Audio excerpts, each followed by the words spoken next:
Good morning, good afternoon, and good night, and welcome to the Amateur Otaku podcast. How's everybody doing out there? I am Brandon Alvarado, the Scarlet fan here, and I'm super, uber, duper excited to be here tonight to talk about the awesome, the amazing, the heroic anime known as My Hero Academia and the manga. Thank you guys for joining us. Thank you for coming tonight to join us at the Amateur Otaku. We're really excited. We have a great show too for you guys today. We are covering episode 93 of season 5, Operation New Improv Moves. And we're also talking about the latest chapter of the manga, chapter 309, Can't Be a Child Anymore. Great developments in the anime side, amazing developments in the manga chapters. We have a lot to discuss here at the Amateur Taco tonight. Thank you for joining us. If you love what we do here in the Amateur Otaku, make sure you subscribe to our YouTube channel. Click the like button, share with your friends, and click on the bell for notifications so you do not miss any of the episodes, any of our coverage of My Hero Academia, of other shows like we're covering The World Ends With You, and we're going to be covering Promised Neverland manga very, very, very soon. But without further ado, let's start this awesome conversation about My Hero Academia season 5. And as always, I am accompanied by the one, the only, the mad Punisher. Is that your quirk, Isaac? Mushrooms! Oh, damn. What have I done? And as you guys, hi, Isaac. How you doing? Just introduce Mike and we can keep on going. So, and as always, with our new friend and co-host for the My Hero Academia pod, our good friend, Mike, the novice cinephile. What is up, man? Revelry in the dark. It's a Tokoyami episode, guys. This is gonna be fun. Yeah, it's gonna be dark. So You need to have it's some dark humor. Don't not lie here. No lie here. oh my god. So, guys, we saw My Hero Academia season 5, episode 5, or episode 93 of the anime Operation New Improv Moves. The second battle in this Class A versus Class B clash exercise is on their way. We have the team of Jojirazu, Tokoyami, Naval. I have no idea what his name is. The one with the naval laser and Aoyama. Aoyama, and what's the name of the invisible girl? Toru Hagakure. How do you know? Well, you love this show, so I know nobody from Class B except for Kendo, so no help there. and then we have Kendo and friends. Kendo and friends. Okay, yeah.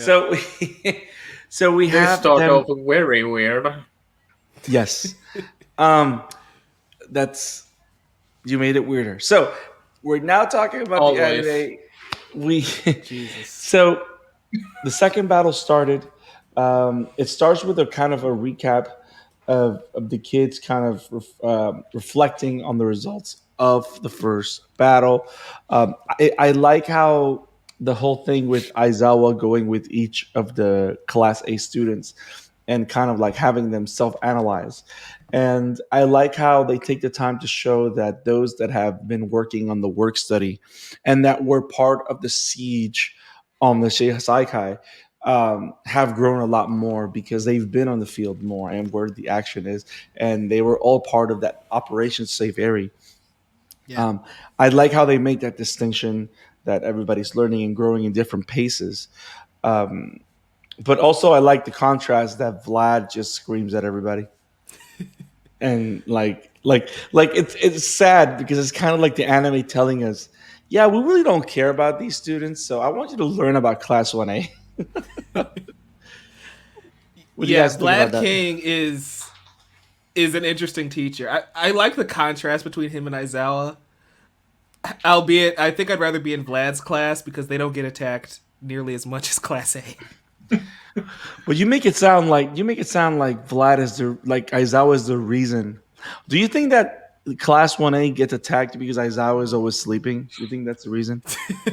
No, I think Class A gets attacked because All for One is probably one of the vestiges and he could just track Deku.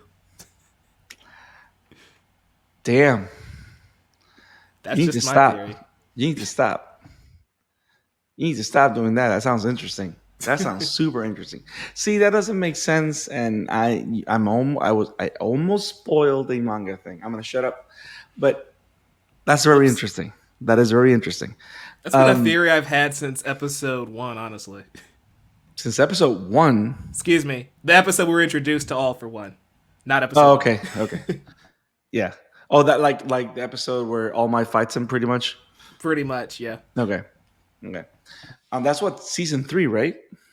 Yeah, I'm actually rewatching season 3 now. Nice. Pretty good. How's that experience going?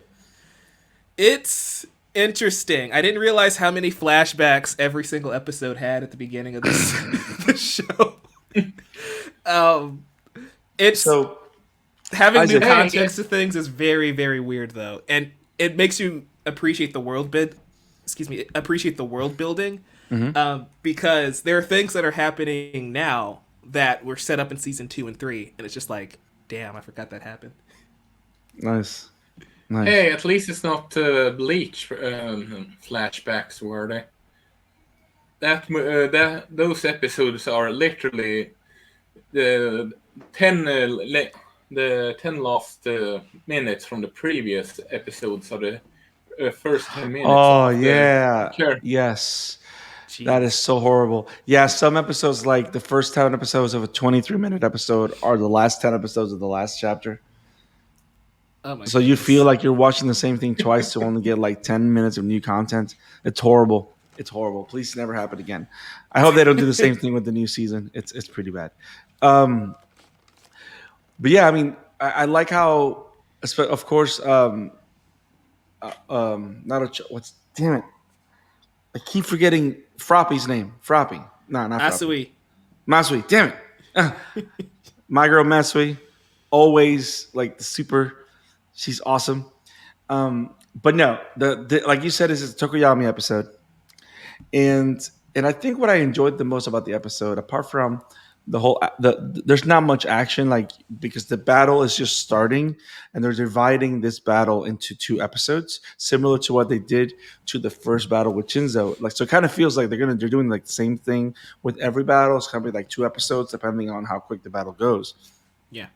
But I do like the fact that this episode in particular, we have the flashback of how Tokoyami learns that move or applies it, but it's a huge expansion of his relationship and internship with Hawks, with a lot more content than what we saw in the book. Wow. Yeah, Did you get? I've been meaning to reread this arc. I didn't actually catch that, so it's nice that they kind of expanded on that. Yeah, like I know that when he does the move, it kind of like talks up. I think you get a little bit of a flashback of him and Hawks flying together, but you don't get like that struggle that Tokoyami had, with like his internship kind of being of him, how he felt being used, and Yeah. how he grew into respecting Hawks, and how he evolved as a fighter and as a hero. And I like that because he's, apart from the fact that he's a very cool character, it kind of sets up how awesome he becomes further along as as the different arcs progress. Yeah. But it also kind of like builds him as a character. And I don't think that's a character. I think this is the first time that we spend a reasonable amount of time with him. And I think that was pretty cool. Is it Yeah. weird to say that him and Hawk interact was the most interesting part of the entire episode for me? No, No, because it was. it definitely was. Yeah, it definitely was. It was Tokoyami's own All Might moment. You know what I mean? That's the perfect way to describe it. I know, because I'm perfect. Ooh. Not really. Dang. Wow. Okay. I mean, you're not wrong. You're not wrong. I'm far from it. No, but I think that, like you said, it kind of gives us tones of everybody else's internships as well. Like, not just All Might, but also Deku and Gran Torino, right? Mhm. Of him, like, why don't you use your ability like this? you've been using your quirk incorrectly, essentially. And I like the idea of Tokoyami using his cloak to power Dark Shadow. And it's like, why didn't he think of that before? He's already been using that cloak anyway. But then again, You know? it all comes down to the idea that there's a reason why Hawks is the number two. There's a reason why Endeavor is the number one now. There's a reason why All Might was the number one. Because even though, like, for example, it's funny that All Might, to a degree, he's not like the best teacher. You know what I mean? That's for sure. But his time on the field, his time on the job has given him a perspective that in key moments of Deku's development can point him in the right direction. Like he does serve as this guidepost at times of like the little things like with the air force thing and like little things here and there. And Hawks is doing the same thing with Tokoyami. The fact that he was able to give him an insight that nobody else could have because of the similarity in their nature, and I wouldn't say quirks, but in their nature. And like there's always going to be that mentor, and I think what I also it kind of accentuates the idea of the academy aspect of the show in the sense that this is not just about young heroes, it's about young heroes and their mentors, and how every great young hero has a mentor of some kind, and that mentor has an effect because it whitens their way of looking at the world and looking at themselves. And you kind of get a little bit of that, like you get a little bit of that with Tokoyami, but you also get that small piece of dialogue between Shinzo and Aizawa, like when he gets all like frustrated about not being able to use the binding cloth or whatever, and he says, and literally, Aizawa, for the first time, I think this is the first time that we see him cut a student slack. Like, did you guys notice that? Like, he doesn't cut anyone slack where he said, "Don't worry, it took me 6 years to master it." And I'm like, Aizawa, you're cutting him some slack?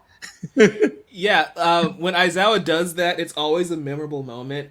The only other time I can think about it is right after the Chiha Saikai raid. I think he's like comforting Sue and Uraraka, Yeah, either right before or right after, and it's just like, okay, he knows when to take it easy on these kids.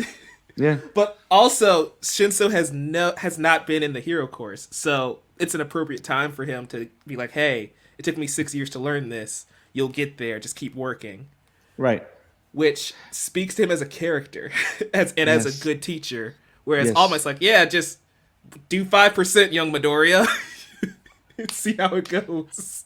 And of course, we have Midnight that is only there to distract everybody because, I mean, yeah. So carry on. So, but yeah, I think Oh overall my. it was a solid episode. A rather simple episode. Apart from Tokuyami, I think I love the animation. I like the fluidity of the animation and the action. Um, I think what I like the most about watching this arc is because this is like the first real arc after the Endeavor Nomu fight that I truly enjoy, from the book, because I started reading the book right after season 4 ended, really. Yeah, we both did. And I love how You're welcome. I love how they're bringing all these panels to life, and every panel feels. I like how it's being like almost almost identical to the book. Like that panel of Tokoyami flying through the pipes, that is exactly how that panel looks in the book. And I like how they're taking their time to do that while also expanding and doing different things. And I find that when I see that kind of thing, I think that's pretty awesome. Gets For me all sure. excited. Yeah, this arc is perfect for the anime. It highlights the academia aspect, like you said earlier. Mm-hmm. The show sometimes loses that, like that Endeavor arc from last season. It's fantastic, but we are not following the UA students at all. Or even the Hasaikai raid, that's technically like Deku's internship with the Night Agency, but it's nice to get the two classes, at least for one story, Right. a couple of fights here and there, just Right. to reestablish the academia part of the title. But then They again, need you some, got to think. Go ahead, Isaac. they need some relax need to relax for once in a while. So this should be a fresh coat of paint compared to other stuff they do. Yeah, Well, that's why I enjoy the last arc, the Gentle Criminal arc in season 4. A lot of people gave that arc some flack, I guess, because it was kind of a slice of life thing. But I think the kids need that once in a while. They don't need to be attacked every season. Honestly, yes. That arc works better in the anime and than the manga in my book. And you know what? It's interesting that you guys see it that way, because I like how one of the things that I think I find very interesting also is the fact that My Hero Academia. It sounds very like the title of the show is a very personal view idea, because you can think that My Hero Academia, like most shonen shows, it starts with them literally in school, right? But Mhm. then because life goes on, it's all about their experience and all the different things that happen that build the heroes that they become, which kind of rolls into everything that's going to happen very soon. That has nothing to do with school. You know what I mean? Right. Because Dun all dun those events dun. shape the academia for the young heroes. And I don't know, man. It's this show is phenomenal, and I don't know about you guys, but I'm ready to talk about the manga. Yeah, I think that's a good segue into what's going on Yeah. right now in the manga. So guys, this is your one and only spoiler. Everybody, say spoiler with me. Spoiler. Kamehameha. So, oh my god, Uma- this is your only spoiler warning. We have talked about the latest chapter of the anime. Now we're gonna jump into the Bankai. manga. Guys, this is your only spoiler warning. Your Umaveva no only Shinoru. spoiler warning. Are you saying spoiler in German or something else? Nej, Umaveva no Shinoru. Had you never heard of that term? I don't think Nani? I've heard of anything. What are you Umawa saying? mo Umawa mo Shinoru.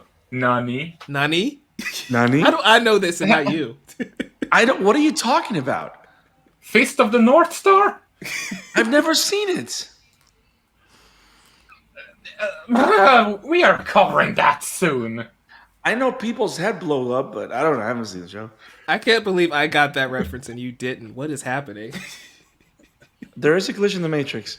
So We are covering that show soon, and you haven't anything to say about that, young sir. do I ever have a say in anything? Not really. Not really. So what are we talking about? Okay, My- let's do this. Let's talk about the manga chapter, guys. Last last last chapter of the manga, we see the brand new Deku kicking ass, taking names, and having a rematch with Muscular. No, And jailbreaker apparently. oh, I'm sorry, Jailbreaker. And we see him in this using all the different quirks. We see him talking to the different vestiges as he battles, and we see him becoming. We see the hero that he is becoming, and how and the hero that he's growing into. And now in this chapter, it's called "Can't Be a Child Anymore," and it literally picks up at the end of the Muscular fight, where he literally does the hero thing and takes the villain to jail. Um, and here is the crazy thing: we thought that he ran away from everybody, but we Mm-hmm. were wrong. So wrong. He is working with All Might. And not only All Might, he's working with the top three heroes. This is amazing. I did not expect this, and I love it. I love it. I love it. I love it. Guys, I what do you just think find about it that? so fun. I just find it so funny because I have found a second read that chapter before we recorded last week, and I'm just sitting about. I can't say anything about this, can't I? Nope, I'm keeping it shut right now. But like you said, this was an amazing chapter, and I think that gave us some very awesome details and some fun gags, so to Yeah. speak. Yeah. Yeah, one of my favorite gags is Best Genus holding his phone like a comb. Yes. No, no, no. And no, no, no. That's not it. The best gag is Hawks saying, "What an interesting way to hold a phone." Yeah, Oh, we needed that little lighthearted moment there. It's been a yeah. rough year in this manga. Yeah. Yeah, it has. But I like how this chapter kind of like it's funny because you would think that after everything that's happened and you're ready to move on, like if you're going to do a type of recap episode, which is kind of like how this feels to a degree, Hmm. recap in the sense that they're kind of letting us know how we got to the point of where the two previous chapters happened, right? But it's not necessarily a recap because we haven't seen any of this before, right?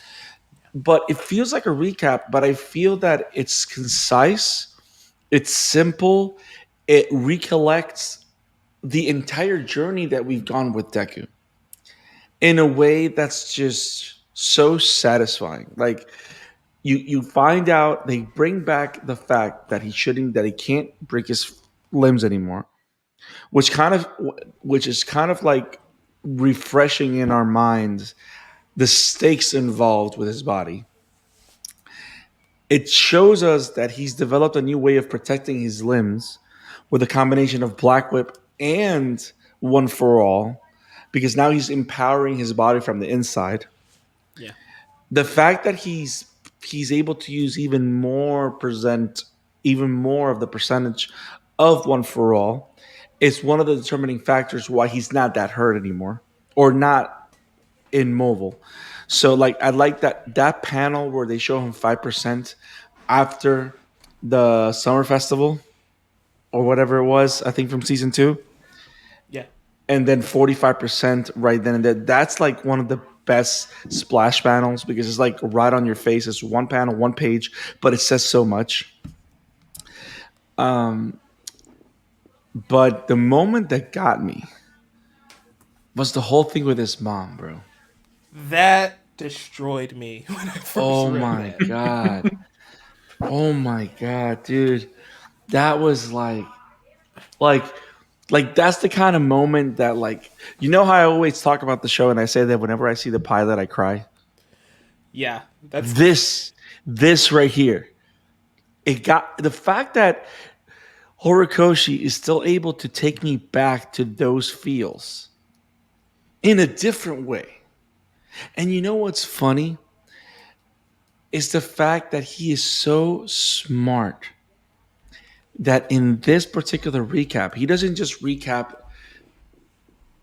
where we've been with Deku and where we're going. It reminds us that even though we thought that we were seeing Batman Deku, we really haven't. He's not really Batman Deku. He's the same Deku he's always been.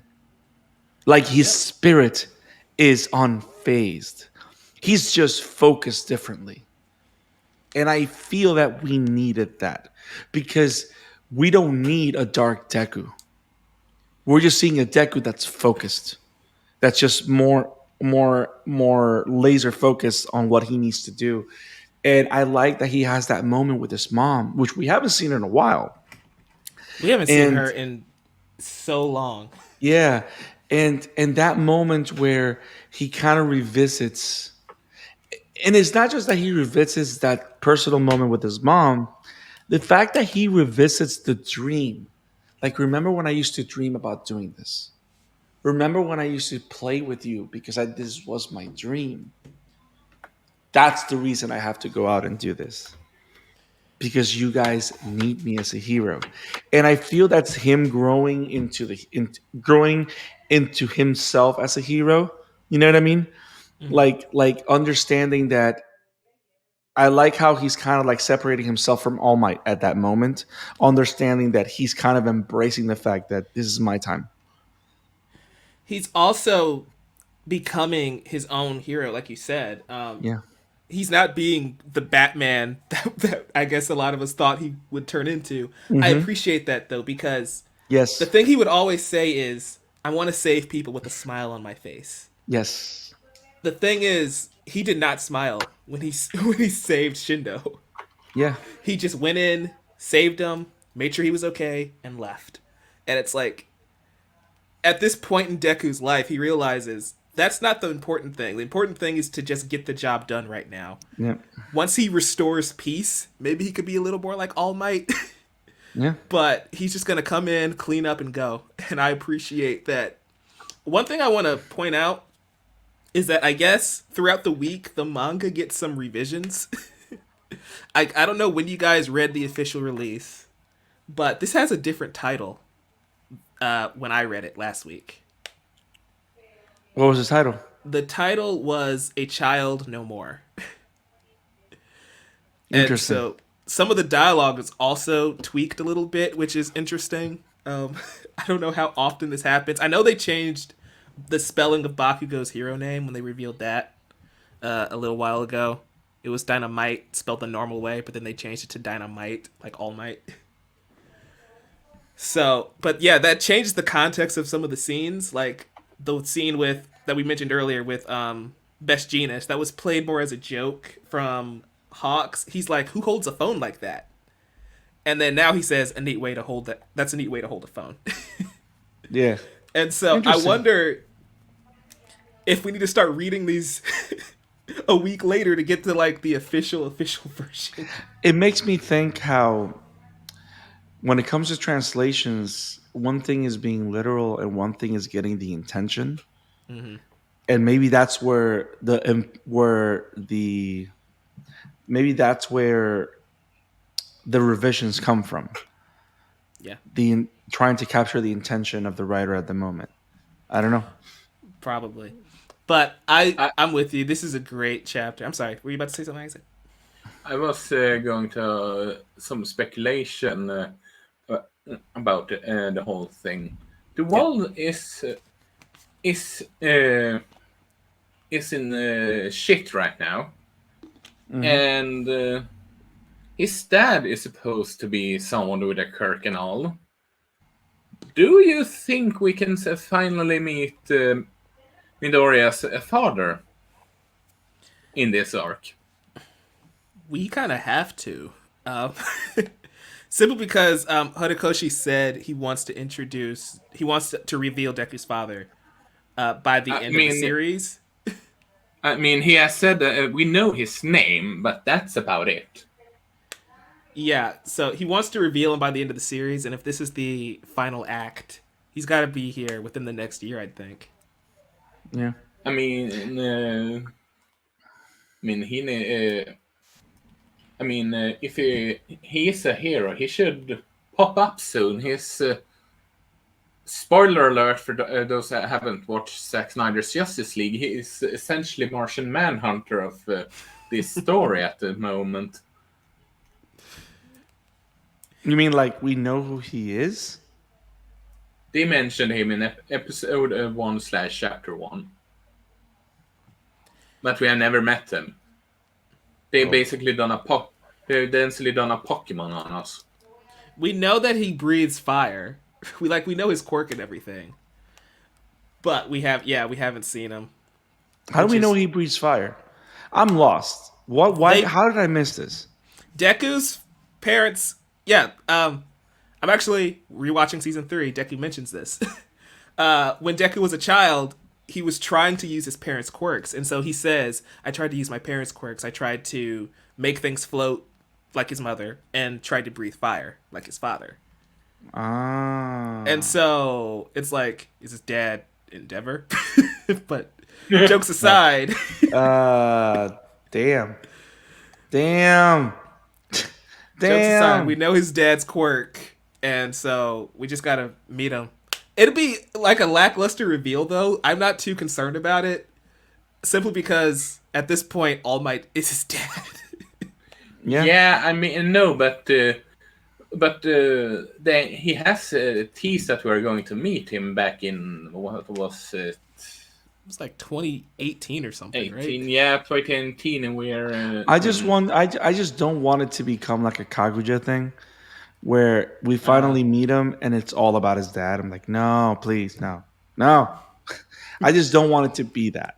You know what I mean? then we know, then we get the knowledge that his dad was one of the villain all the time, just in the disguise. See, I don't think it's gonna be all for one though. I think he's gonna No, be no, like an I all for. know, I I wouldn't be know. I surprised was if just he's. joking. Yeah, I was just joking. I wouldn't be surprised if he's one of All for One's lackeys Ugh. or someone that became a villain, which is why his mother never talks about him. I wouldn't be. That The could be the implication is that case. they're not even divorced, right? I don't know. This is Sorry. weird. But on the back on this chapter, I guess. Yes. I think it's interesting how both us as a fan base and Deku have grown to the point where he can just casually team up with the top 4 heroes. Yes. And he not care, and we also don't get too excited. It's just like, okay, this is what they're doing now. I'm Like, actually excited because he can actually stand toe to toe with them now. I mean, Be- it's exciting in that sense, yeah, but it's just like, just think like 2 years ago, right? Yes. If they said Deku's teaming up with Endeavor, Hawks, All Might, and Best Genius, we'd be flipping out. And now it's just like, yeah. It's exciting, but it's also like not surprising either. You know why? I think because we just saw them work together in the previous arc. Yeah. We saw them work together against Shigaraki. I think that's why, and understanding that they work very well together. But we can't. Anything else on what we've discussed so far before I go to the next part of the chapter? Nope. I'm good. Isaac. I'm good. I'm good. I was just mentioning his dad and all because we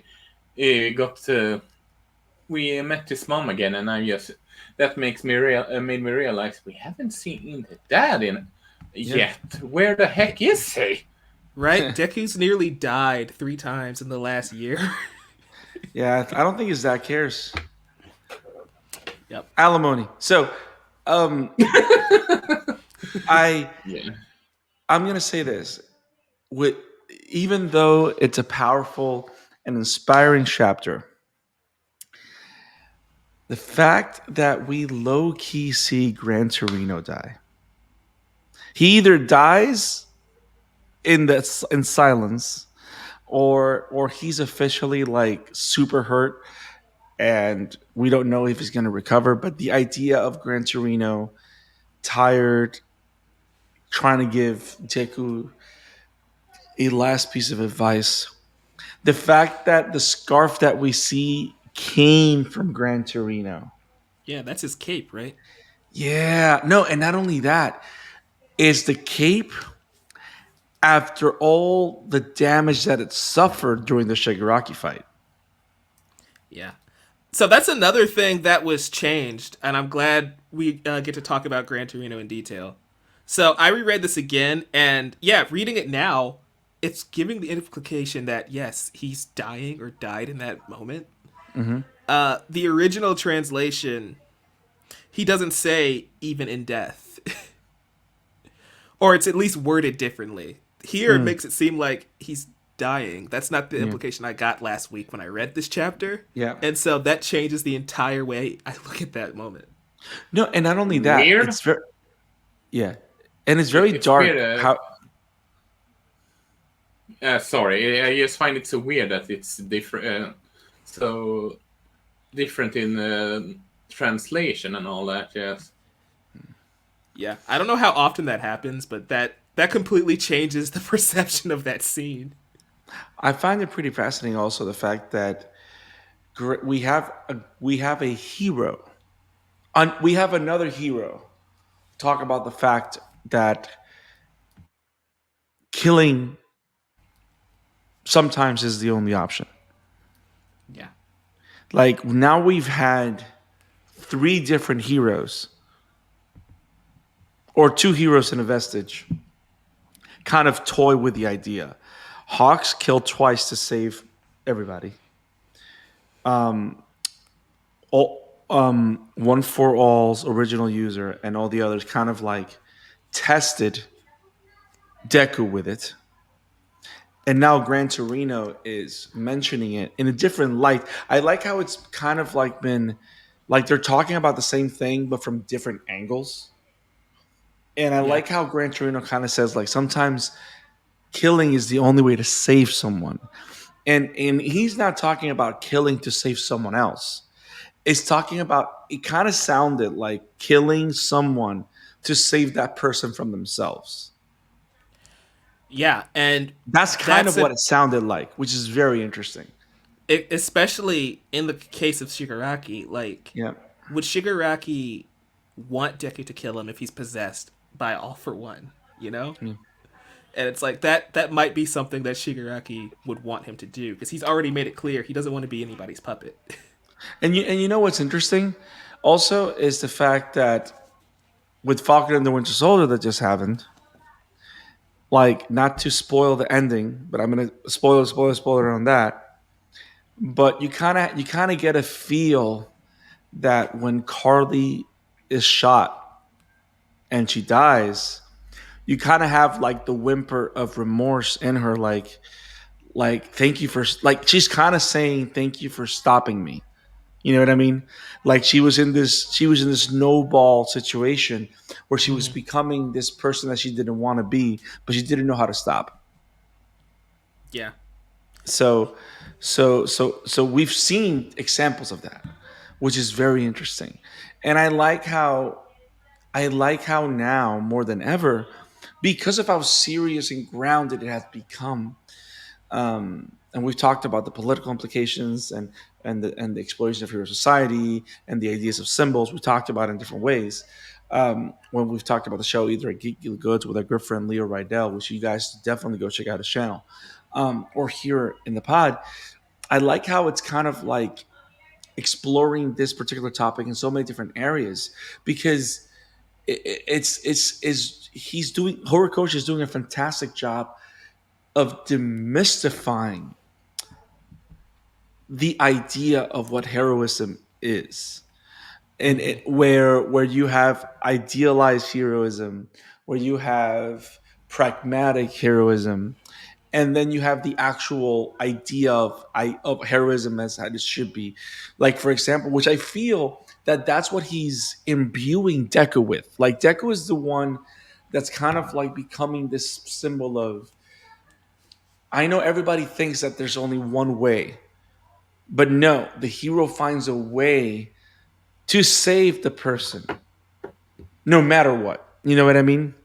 it echoes what All Might taught them at the USJ attack. He's fighting the Nomu, and he says a hero will always find a way for justice to be served. What it, And and but not necessarily at the cost of someone's life, right, which is kind of the new angle now. Which because on one side we have certain heroes that believe that sometimes there is no choice but to kill or to execute or whatever. But there is ways, but Deku's kind of like becoming this beacon or is working with the idea that there's a way of saving people from themselves so they can live a better life, so they can change for the better. Because at the end of the day, everything's being set up in a way where the only way that Deku becomes the hero that he wants to be is if he's able to save Shigaraki from himself and reform him to a degree. yeah, And that's Deku and that's always a said he wants to be a hero who saves everyone, and I'm and glad that's that a they're tall ask. Yeah, and yeah, that's a tall ask. And that's a you know what I mean? That's a tall order. yeah. But I think he's up to the challenge that comes with that. Yeah. Yeah. And again, I'm glad that he's developing and he's still staying true to who he is. Like last Yes. chapter, how he's visualizing his quirks as support items, right? Black Whip is his Yeah. grapple hook, all that stuff. It's like Hook I shot. mentioned this before, and it's like this last year in the manga, we kind of lost that analytical side of Deku, right? It was mainly just improve, get to 45%, go in there and smash everything with shoot style. But now it's like Deku's getting back to analyzing and overthinking things at times, being a little naive at times too. But seeing that part of him mature and he's becoming the ideal hero, right? You know what? You say that and it's so funny because we kind of had a nice glimpse of analytic drone Deku on this chapter of the anime Yeah. where he's kind of like talking about Tokoyami's new ability and how it works and how and you kind of see him with his notebooks at times, and I think that's pretty awesome. Like those are the kind of qualities that kind of made Deku dear to us, Right. and I like that we're not losing those things. He's growing, but we're not losing those moments, that those things that are the essence of what that character is and why he's so relatable to many of us. Because if Deku is anything more than many protagonists nowadays, I would say he is just so relatable. Yeah. You know? Definitely. Yeah. That's why it's such a joy watching him mature and progress like this. It's one of the best things I've read slash watched in a long time, right next to Invincible. I don't know if you guys have been watching that on Oh, I Prime. gotta I gotta watch it. I'm behind. I don't It's have Prime, so I can't even if I wanted to. okay. Well, Isaac, I'd suggest if you want reading the books too, because it's adapting the books like it's a manga essentially. But it's so good, and it does a similar thing to Horikoshi. It shows you how heroes are, but then it throws a twist in there. It's like, but this is what heroes should be, right? I do have a Nice. question for you guys though, regarding the manga. So we had that massive war arc, right? Mm-hmm. Do you think we should have had a little more time with the aftermath? Like we're following Deku in the aftermath of him being like this vigilante, but like we never got to see Aizawa or President Mike or Class A really like grieve Midnight. We never got to see what happened to Medico or all the crazy things that happened after I that would arc. I would say yes. Maybe not 5 6 episode chapters, but Yeah. 2 3 chapters could fit that Yeah, for because the like sake. Bakugo nearly died and nothing came of that, really. I wouldn't be surprised if that's probably why we had that moment with Torino. Hmm. Because apart from the fact that the story needs to move along in this direction, I wouldn't be surprised, like like similar to previous arcs. Now that I think after this next chapter, we might have some of that because now we already know what's going on with Deku. Yeah. So I think after that we're gonna start because we have to go back to what we have to go back to Bakugo. We have to go back to Shoto. So we have to go back to them at some point in time, and I wouldn't be surprised that they're going to be our ways into what's going on with UA and the aftermath of everything going with UA. Like we have Aizawa's lost a leg. I wouldn't. I think he lost an eye too. Yeah. So he's done. Well, he can still use his ability with one eye. Yeah, it's gonna be even harder though. He's gonna Yeah, probably get a prosthetic or something too. yeah, yeah. It's But crazy. yeah, like Midako lost an arm, Yeah, and those are just things that I feel like we probably should have followed up on before Deku woke up from that coma. Cause he wakes up, So, time skip, there we go. so you think that we might have some uh, uh, aftermath uh, discussion with the other crew? in maybe one or two chapters after that, Brandon, or did I I think so. misunderstood you? No, I think so. I think now that we know where Deku is and what's going on with him and what he's doing, there's gonna be a moment where Horikoshi is gonna go back to UA in terms of because now the whole thing is establishing the idea that Deku's not going back to UA. But what is Deku doing in the outside world? Because think about this.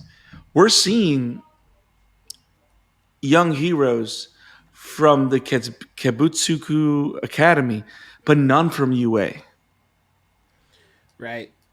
So something's going on with UA. And I think it's because all of them are working because UA has become a shelter. So so now we have to see that different side of what's going on with the world. And I think through that lens is where you can explore the people that have fallen. Good point. So Yeah. But because like you said, we because you also got to have to think go about back to Shoto too. exactly because but here's the thing: when you go back to Shoto, you wouldn't go back to UA. You would go back to Shoto as you continue to explore the whole Endeavor Dabi thing. Yeah, I guess that's why that times. I assume again it's a mini time skip, not that long, but it's just like we set that up that Hawks and Best Genius are gonna help them with Dabi, and then immediately after that we jump forward in time, follow Deku, and now Hawks and Endeavor are working with Deku. Yeah, and well, keep in mind, Hawks and Endeavor working with Deku, but if you know Hawks, just because he's working with them doesn't mean that he's with them in terms of the same location. Yeah. Because you can see that they're making it a point that they're talking to each other via cell phone all the time. Like everybody's in different areas doing different things. Oh, So speaking of Hawks, I think what they're doing is that they're establishing where everybody is yeah, to then go towards the final attack. Because even now in this chapter, they're already talking about the rematch, and we know what they mean by that rematch, which is him against Shigaraki one more time. yeah, definitely. I wonder how soon they're actually gonna get back to that rematch too. Like, will that be before the summer, before the end of the summer? Will that be the end of the year? Our time, not the manga's time. They're in April in the manga. I don't know, Um, but yeah, go ahead. I just wanted to bring up Hawks for a second. You notice he doesn't have his wings, right? They still haven't grown back. But he looks like himself though. Yeah. So I wonder. They made a point to talk about his wings being like messed up in that war arc. So I wonder if they're gonna grow back at all, or because it's been like 5 chapters in a row we had a look at Hawks and they were just never there. I wouldn't be surprised if it does, because, well, he is one of the. How should I put it? If he doesn't have the wings, you essentially need to have him as a, I would argue, a desk person, because one of the reason why he's so good in the field is because he can fly and all that and uses his skirt. But without those, he is someone that's I argue best behind a desk and not someone on the field, if that makes sense. I think what you're trying to say, and correct me if I'm wrong, he's kind of like a Barbara Gordon character. Or Like Yeah, oh, if he's not that yeah, girl, yes, he's he's, Oracle. yeah, an oracle character if he Yeah, don't get his wing I back. can. Yeah, I can agree with that. What an awesome chapter, guys! What an awesome discussion. It was awesome. fun every week. No manga chapter gonna be next week, so I guess we'll cover tomorrow's in the next episode. Yeah, yeah. So, guys, thank you for joining us. We had a fantastic conversation of My Hero Academia season 5, episode 5, and of the latest manga chapter. If you guys love these coverages, these reviews, these thoughts, make sure you subscribe to our YouTube channel, hit the like button, and click on the bell to notifications so you don't miss any episodes on our YouTube channel. If you love the podcast, you follow the podcast on Spotify, Google Podcasts, Apple Podcasts, Radio Public, and Stitcher. The Amateur Otaku podcast is everywhere there. You can also follow us on Twitter at Amateur Otaku Pod, and send us your recommendations, your thoughts, your comments. We'll talk back to you. And a lot of times, if you recommend an anime to us, we will watch it and we will cover it on the show. Guys, where can we find you on the webs, Mr. Isaac? You can find me at Emblemaniac, like you see below my profile pic, and you can find my work at Bobum Entertainment. All Mike? Yeah, just like Isaac, novice cinephile, right here next to the words All Mike. Play on All Might. You can also find me on YouTube. Again, novice cinephile. It's gonna be novice cinephile just about everywhere. Don't worry. We just reviewed the Falcon and the Winter Soldier on my podcast, Mike and John at the Movies. That's gonna be on my channel as well. And like the Amateur Otaku, you could find it on Spotify, Stitcher, Google Podcast, and with BamEntertainment.com. And you can find me at the Scarlet Fan 52 on Twitter, at the Scarlet Fan 52 on Instagram, and at the Scarlet Ann as Brandon Alvarado on Facebook. Thank you guys for joining us. We will see you soon. Have it awesome. Peace. Hey, Sultra. Much.